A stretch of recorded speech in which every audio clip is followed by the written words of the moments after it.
27వ రోజు. మరో మలుపు. క్యాన్సర్ ఓడింది, జీవితం గెలిచింది, నా ఆత్మ కథ అంటూ రమణి గారు చెప్పిన దానికి నిన్నటికి కంటిన్యూషన్లో అండి. మెర్కోబా అంటూ చెప్తున్నారు, చూద్దామా.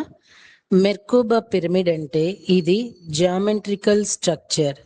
దీంతో ధ్యానం ఎంతో శక్తినిస్తుంది. ప్రతి ఒక్కరి శరీరంలో మెర్కోబాలు ఉంటాయి. ఈ సృష్టిలో ప్రతి జామెట్రికల్ సింబల్ తనదైన రీతిలో శక్తిని విడుదల చేస్తుంది. ఇందులో ప్రధానంగా 2 పిరమిడ్లు ఉంటాయి. ఒకటి సీదా పిరమిడ్, మరొకటి ఉల్టా పిరమిడ్ అంటే బోర్లించి. ఈ రెండు ఒకదానికొకటి అమర్చబడి ఉంటాయి. ఈ 2 పిరమిడ్లు సంయోగం వలన ఒక బహుముఖ తలశక్తి విడుదలవుతుంది.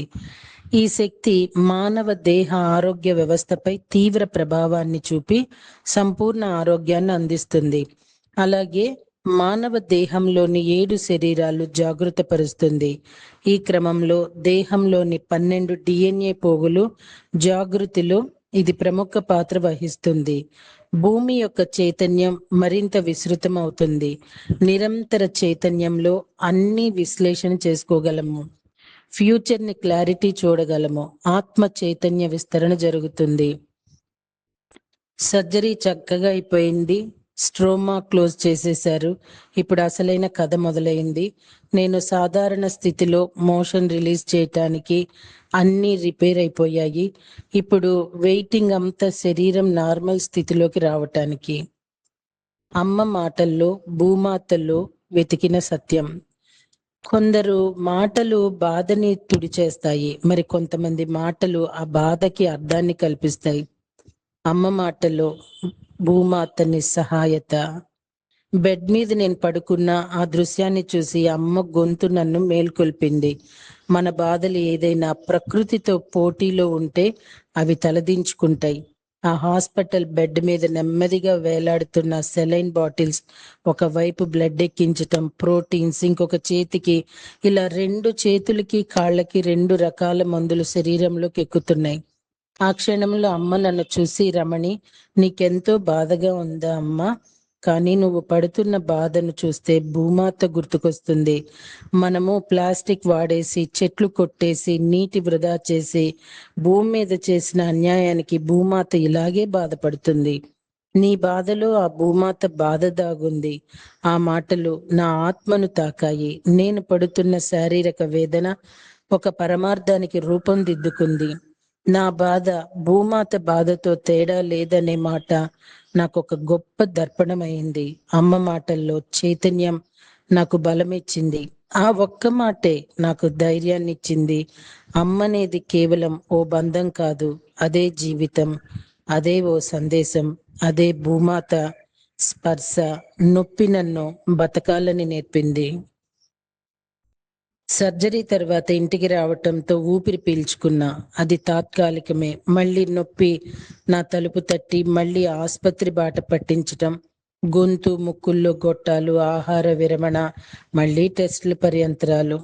నా శరీరం కొంతకాలం తడబడిన నా మనసు మాత్రం ఒక్క క్షణం కూడా వెనుకాడ వేయలేదు. ఇది నేను ఎప్పటికప్పుడు తనిఖీ చేసుకుంటూ ఉండే విషయమే నా ప్రయత్నం. ఇది మీకు తెలియజేయాలన్నది నా ఆరాటం. ఇంటిల్లిపాది ఆందోళనకు గురి అయ్యారు. నాకు మాత్రం ఏం చేయాలో పాల్పోవటం లేదు. చిన్న చినుకులతో మొదలై పెద్ద జడివానైనట్లుగా నా కడుపులో నొప్పి చిన్నగా మొదలై ఉక్కిరి బిక్కిరి ఊపిరి ఆడనట్లుగా ఉంది. నా చుట్టూ చెల్లి, అన్నయ్య, బాబు, మా వారు అందరూ మూగారు. నేనేం చేయాలో నాకు తెలియటం లేదు. వాళ్ళు ఏం చేయాలో వారికి అర్థం కావటం లేదు. మంచం మీద మెలికలు తిరిగిపోతూ బాధతో కూడిన అరుపులు పెడుతున్నాను. నన్నెవ్వరూ కంట్రోల్ చేయలేకపోతున్నారు. నా కేకలతో ఇల్లంతా హోరెత్తిపోతోంది. ఈలోగా మా చెల్లి అరుణ డాక్టర్ గారిని సంప్రదించింది. డాక్టర్ గారు ఇచ్చిన మెడిసిన్ వేసుకున్నా కూడా ఏమాత్రం ప్రయోజనం లేదు. నొప్పి అలానే ఉంది. అప్పుడే అమ్మకు ఒక ఆలోచన వచ్చింది. అంతకు ముందు ఒకసారి సర్జరీ తర్వాత జాండీస్ రావటం జరిగింది. ఆ సమయంలో కడుపులో నొప్పి వేదనతో ఉన్నప్పుడు హీలింగ్ మెడిటేషన్ ద్వారా తగ్గిన అనుభవం అమ్మకు గుర్తొచ్చింది. హీలింగ్ మెడిటేషన్ మన మనసు, శరీరం, ఆత్మను నెమ్మదిగా స్వంతనపరిచే ప్రక్రియ. ఇది మనలో ఉన్న ఒత్తిడి, నెగిటివ్ ఎనర్జీ అన్నిటినీ తుడిచిపెట్టి మనలోని పాజిటివ్ ఎనర్జీని మేల్కొల్పుతుంది. దుబాయ్లో ఉన్న విజయరామరెడ్డి గారికి కాల్ చేసి గైడెడ్ మెడిటేషన్ కావాలని ఆయనతో సంప్రదించి జూమ్ కనెక్ట్ చేసి నా చెవుల దగ్గర పెట్టారు. అంతే, ఆ శబ్ద తరంగాల క్షణంలో మొదలై అక్కడి నుండి మంత్రం వేసినట్లు అంత తీవ్రమైన కడుపు నొప్పి తగ్గుముఖం పట్టింది. నా యొక్క ప్రాణశక్తి తరంగాలు శరీరం అంతా తిరుగుతూ ఆ క్షణంలో ఎన్నో రోజుల నుంచి కంటి మీద కునుకు లేదు. కానీ ఆ మెడిటేషన్ తర్వాత నా ప్రమేయం లేకుండానే కనురెప్పలు మూతపడ్డాయి. నాకు తెలియకుండానే నిద్రలోకి జారిపోయాను. నేను నిద్రలోకి జారిపోవటం చూసి ఇంట్లో వాళ్ళు ఒక నిర్ణయం తీసుకున్నారు. ఈ రోజు ఇలాగ గడిచిపోయింది, రేపు మళ్ళీ ఉదయాన్నే నొప్పంటూ లేస్తే ఎలా? వాళ్ళల్లో కొత్త టెన్షన్ మొదలైంది. అందరూ కలిసి ఒక నిర్ణయం తీసుకున్నారు. అదేంటంటే నిద్ర లేస్తుండగానే నన్ను మరలా హాస్పిటల్లో అడ్మిట్ చేసి డాక్టర్ల యొక్క పర్యవేక్షణలో ఉంచాలి అని. అప్పుడు సమయం సుమారు 3:30 కావస్తుంది. హాయిగా నిద్రపోతున్న ప్రాణశక్తిలో మళ్ళీ అలజడి మొదలైంది. ఆ బాధతో మెలకు వచ్చేసింది. మళ్ళీ నొప్పి అంతే ఉధృతంగా మొదలైంది. దీంతో హుటాహుటిన అందరూ నన్ను హాస్పిటల్కి తీసుకెళ్లి అడ్మిట్ చేశారు. డాక్టర్స్, సిస్టర్స్, అక్కడ ఉండే సిబ్బంది అంతా కూడా నాకు సంబంధించిన పరికరాలు, ఇంజెక్షన్లు, సెలైన్లు ఇస్తున్నారు. నా మనసుకు నా శరీరానికి సంబంధం కలగటం లేదు. బాధ కొంచెం కూడా తగ్గటం లేదు. సాయంత్రం వరకు రకరకాల వైద్య పర్యవేక్షణలో ఉన్నాను. రాత్రి కావస్తుంది. ఇక్కడ ముఖ్యమైన విషయం ఏంటంటే సర్జరీ తర్వాత మెషిన్ నార్మలైజేషన్ ప్రూఫ్ చేసిన తర్వాత ఇంటికి వెళ్ళడమే. మెషిన్ కూడా ఆగిపోయింది. ఆ రోజుకి 4వ రోజు. ఈ విధమైన బాధల్లో ఉన్నప్పుడు చెల్లి అరుణ నాతో అనింది, ఇటువంటి పరిస్థితుల్లో ఉన్నప్పుడు ప్రతిసారి విజయరామరెడ్డి గారి మెడిటేషన్లో నువ్వు ఎంతో ఉపశమనం పొందుతున్నావు కదా, ఇప్పుడు కూడా కాల్ చేసి ఇవ్వనా అని అడిగింది. అప్పుడు నేను మాట్లాడే పరిస్థితుల్లో కూడా లేను. కళ్ళతోనే చెప్పాను కాల్ చేయమని. హెడ్ ఫోన్స్ చెవిలో పెట్టమని అప్పుడు అరుణ విజయరామరెడ్డి గారికి విషయం చెప్పి, ఈ సమయంలో డైరెక్ట్ మెడిటేషన్ చాలా అవసరం. ఎందుకంటే డాక్టర్లు ఎన్నో ప్రయత్నాలు చేస్తున్నారు, కానీ ఎందుకో మీరు ఒక్కసారి మెడిటేషన్ అక్కతో చేస్తే ప్రాబ్లం సాల్వ్ అవుతుంది అని నా మనసు చెప్తోంది. వీలుంటే మీరు వీలు చూసుకొని కొంచెం గైడెడ్ మెడిటేషన్ చేయిస్తారని చెల్లి అనగా విజయరామరెడ్డి గారు అదెంత మాట అని అప్పుడే ఆయన వర్కింగ్ అవర్స్ లో ఉన్న బయటకు వచ్చి నాతో మెడిటేషన్ చేయించటం, నేను హాయిగా నిద్రపోవటం, కాస్త శరీరం అంతా ఎంతో తేలిగ్గా అనిపించింది. అలాగే నిద్రపోయాను. రెండో రోజు హాస్పిటల్లో ఈ రోజు కూడా మొదటి రోజులాగా యథావిధిగా డాక్టర్ల యొక్క ప్రయత్నాలు. శరీరంలోకి 2 చేతుల మీద ప్రోటీన్ వెళుతూ ఉంది. కడుపు నొప్పి, బాధలు తగ్గాయి, కానీ మోషన్ అయితే ఇంకా రాలేదు. డాక్టర్ వచ్చి నన్ను పరామర్శిస్తున్నారు, కానీ ఫలితం కనిపించటం లేదు. ఇలాంటి దినచర్యల్లోనే 3 రోజులు గడిచిపోయాయి. పగలంతా ఎలా ఉన్నా సరే రాత్రులు మాత్రం మాస్టర్ ద్వారా హాయిగా నిద్రపోతున్నాను.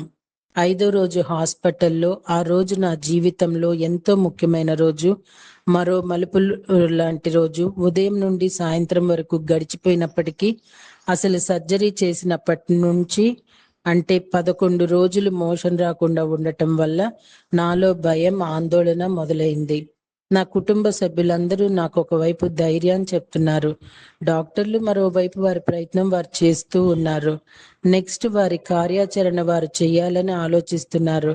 ఇటువంటి సమయంలో యథావిధిగా గైడెడ్ మెడిటేషన్ కోసం రామిరెడ్డి గారికి కాల్ చేసింది చెల్లి. ఆ సమయంలో ఆయన అందుబాటులో లేరు. అలాగే కళ్ళు మూసుకొని పడుకున్నాను.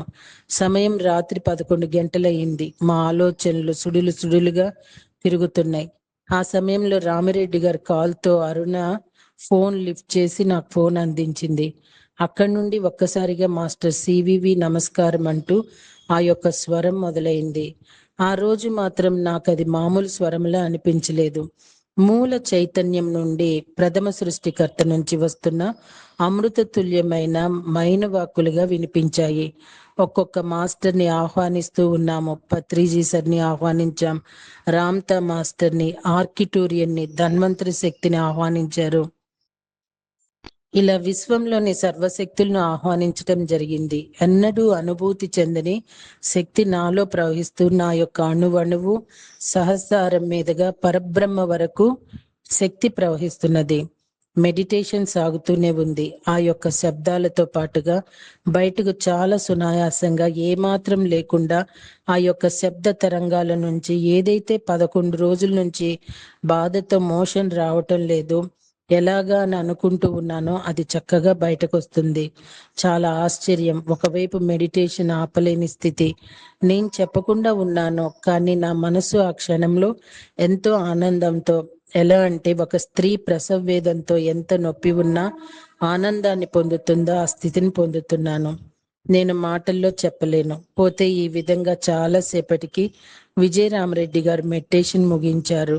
ఎప్పుడైతే మెడిటేషన్ అయిపోయిందో, ఏ కోశాన నా గొంతులో శక్తి లేకపోయినా ఆ క్షణం మాత్రం ఒక కేక, ఆనందభరితమైన కేక, అరుణ అని పిలిచాను.